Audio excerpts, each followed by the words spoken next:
El bueno de Pedro, que la semana pasada había sido alabado por Jesús por la frase donde le confiesa que es el Hijo de Dios, se escandaliza porque Jesús le dice que tiene que sufrir, que tiene que morir, y eso no lo puede entender. Entonces le dice que eso no va a ocurrir. Jesús ocupa una frase de las más fuertes que se puede encontrar en el Evangelio. Jesús le dice a Pedro: va de retro, Satanás. Les voy a mostrar la expresión gráfica de lo que habrá sentido Pedro cuando Jesús le dijo eso.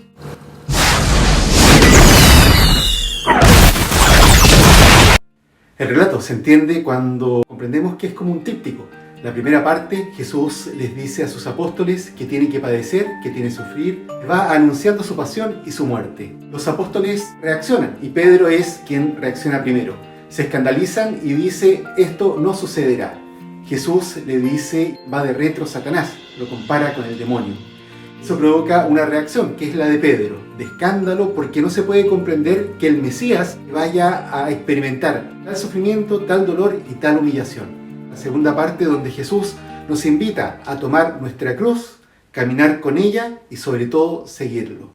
Una paradoja es una expresión que contiene dos verdades opuestas y que aparentemente no pueden congeniar ni existir al mismo tiempo y en el mismo lugar.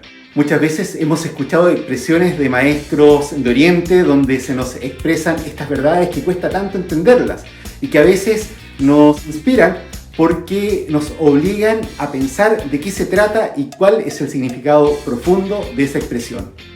Hoy Jesús nos invita a pensar en estos dos polos opuestos, vida y muerte. Para vivir tengo que morir, para morir tengo que vivir. Dos expresiones que nos van a invitar a descubrir la importancia de la cruz en la vida del cristiano, y otra paradoja, a descubrir cómo el pecador puede llegar a ser santo. La cruz para los cristianos tiene un valor y un significado muy profundo.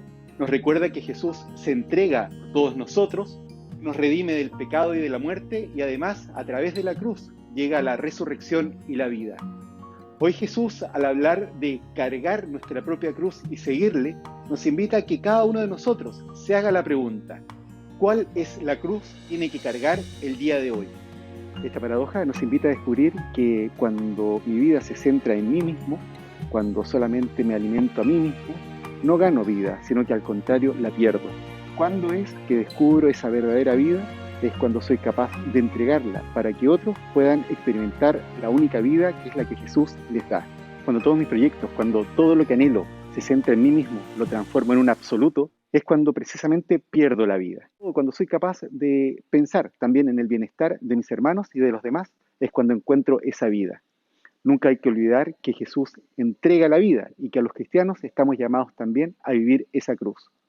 Cargar con la cruz significa también asumir que somos limitados, que tenemos defectos, que sufrimos, que no somos perfectos y que por el contrario vivimos día a día como seres humanos que caminan hacia el encuentro con Dios. Cargar con la cruz es asumir que mi propia existencia no es un absoluto, sino que el único absoluto lo encontramos en Dios. De todos nuestros egoísmos, de todas nuestras miserias, Dios nos ofrece la oportunidad de seguir caminando, de encontrarnos con Él y de descubrir esa misericordia y ese amor que nos tiene. Con este evangelio recuerdo cuando alguien me decía que Dios no nos quiere santos, Dios nos hace santos. Pedro es el claro ejemplo. Nos da la esperanza de poder vivir nuestra vida más allá de nuestras miserias, de nuestros errores, de nuestros pecados.